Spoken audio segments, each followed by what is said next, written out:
entonces, en función de esa vida en general sujeta a las constantes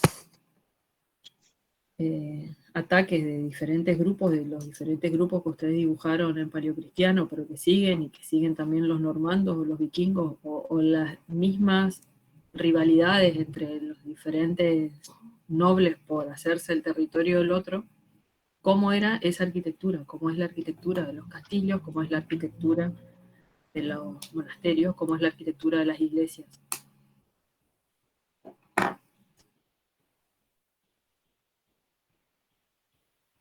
¿Se murieron? En el Los monasterio decía castillos, que era una comunidad que vivían hacia adentro sin tener contacto el interior con el exterior. Sí. Y se materializaba en un patio interior con forma cuadrangular y se limitaba por un sistema de arqueríos o galerías. Y después se iba conectando con los distintos lugares propios del monasterio. ¿Y se acuerdan cómo se llama ese lugar? Ese patio que vos me decís rodeado de arcos.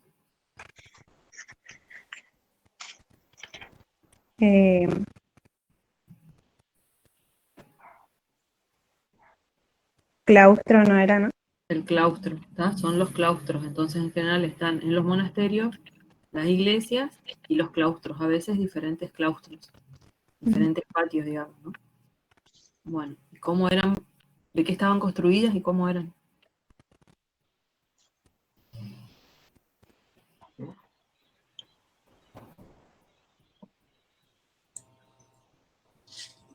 Estaban construidas por piedras o ladrillos.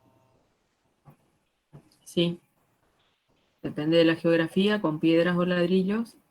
¿Y qué eran? ¿Leyeron el cuento de los tres chanchitos?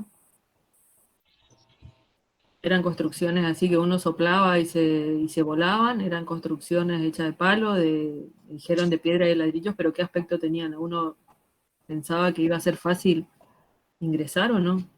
no eran fortificadas, profe, para defenderse del ataque de los enemigos y poder cuidar las posiciones de los feudales, ¿De los qué feudales? de los señores feudales. Exactamente, siempre son los señores feudales, ¿está? Claro, Entonces, cumplían dos funciones, la fortificación y la residencia también. sí, y entonces cuando había problemas, digamos, de esto de invasiones y demás, todos quienes vivían alrededor del castillo se refugiaban adentro del castillo. Quienes vivían cerca de los monasterios se refugiaban dentro de los monasterios.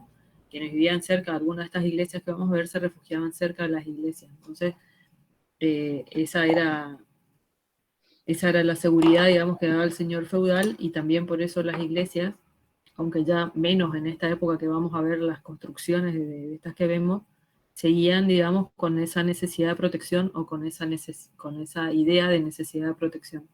¿Se entiende? Acá el grupo 11 no vi que haya mandado nada. No sé si hay alguien del grupo 11, si mandó o no, me avisa.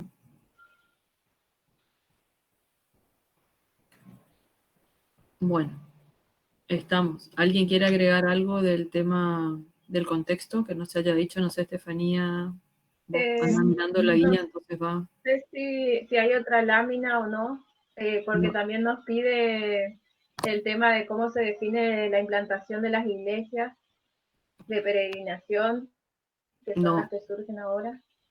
ellos presentaron solo esa lámina.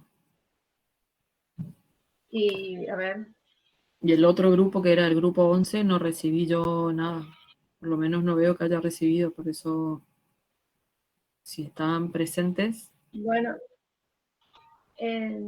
no sé, debería de haber algún, o podemos poner algún mapa o algo que muestre un poco y contar en qué consisten las rutas de peregrinación, qué criterios se tenía o por qué estaban esas iglesias Y si implantadas, tenés qué ahí lo de había la ahí. clase, ¿querés compartir, Estefanía? A ver, ahí va. ¿Quién puede hablar mientras de esto que comentó Estefanía, de las rutas de peregrinación? ¿Qué es lo que sucede?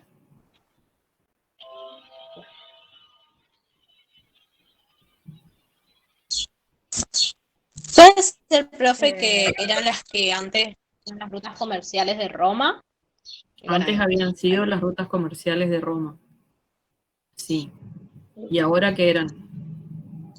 y ahora Entonces, eran las ¿cómo lo rutas de hicieron? peregrinación ¿Eh? que conectaba, ahora eran las rutas de peregrinación que conectaba con los lugares en donde habían muerto los mártires Ujú. y donde se constituyeron las iglesias. Sí. ¿Y por qué peregrinaban?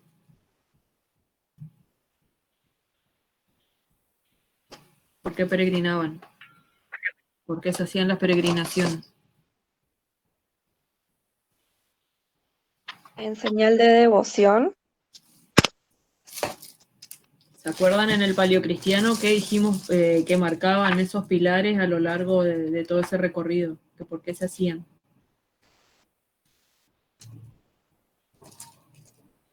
Uno que iba marcando el ritmo y que lo que buscaba el cristiano era llegar a Cristo. Acá eso se intensifica más porque cambia el contexto. Hay este contexto, dijimos, como todo el tiempo de violencia y el cristiano cree, digamos, que todo lo que sufra en esta tierra le será recompensado en la vida eterna. Entonces, el hacer sacrificios y el hacer penitencia los va a ayudar a ganar el cielo. Entonces, parte de estas peregrinaciones son para ser perdonado de los pecados, para llegar al cielo, digamos, el día que se mueran, y también la creencia de que las reliquias de los mártires o de los santos tenían como un poder especial que los ayudaba, digamos, a acercarse a Cristo, ¿tá? Y a santificarse, que era el tratar de ser lo más parecidos a Cristo. Entonces Cristo tenía todos estos valores que habíamos dicho que fueron una de las situaciones de cambio del Imperio Romano, que son valores más bien espirituales y de sacrificio y de bondad y demás, y de penitencia. Entonces, bueno, eso hace que estas rutas de peregrinación sean cada vez más frecuentes. Estoy buscando, te voy a mandar la foto, Estefanía, para ver si vos la podés subir. Le voy a sacar acá el libro, pero ahora te mando por WhatsApp. La pirámide del libro. ¿Está?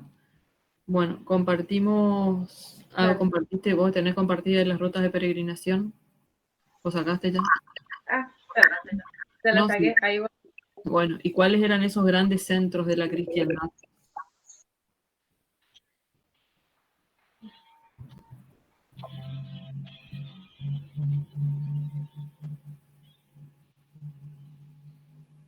Uno era Santiago de Compostela. ¿Y cuáles serían los otros centros de la cristiandad?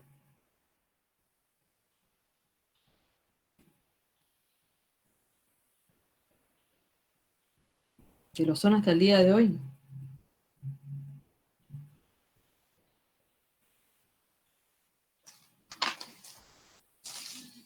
Jerusalén.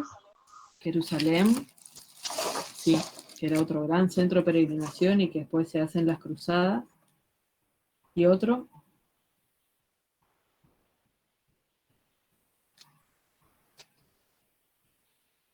Que sigue siendo hoy, está marcado ahí en el mapa, no como un centro de peregrinación, pero ¿dónde estaba el Papa?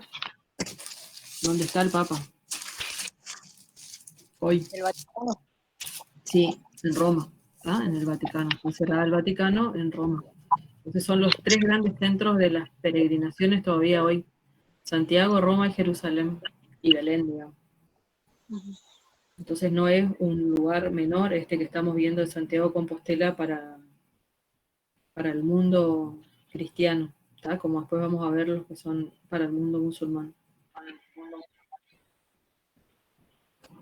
Espérate porque me cuelgo. Bueno, estamos, con eso sería todo lo que estuvimos hablando, tiene que ir a contexto.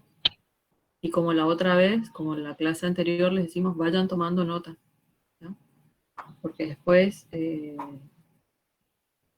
vayan tomando nota porque no sabemos en qué momento podemos llegar a hacer algún esquicio o más que nada para que el trabajo les quede completo. En el de Paleocristiano se notó eso que cada uno hizo un análisis y cómo aportaron. A pesar de eso hay grupos que han tenido algunos errores que ahora vamos a ir marcando, pero bueno, en general estuvieron bastante bien los prácticos. Bueno, vamos a seguir con los aspectos formales, que son el grupo 9, porque el grupo... Entonces el grupo 11 ausente. Y el grupo 11 había alguien presente, pero se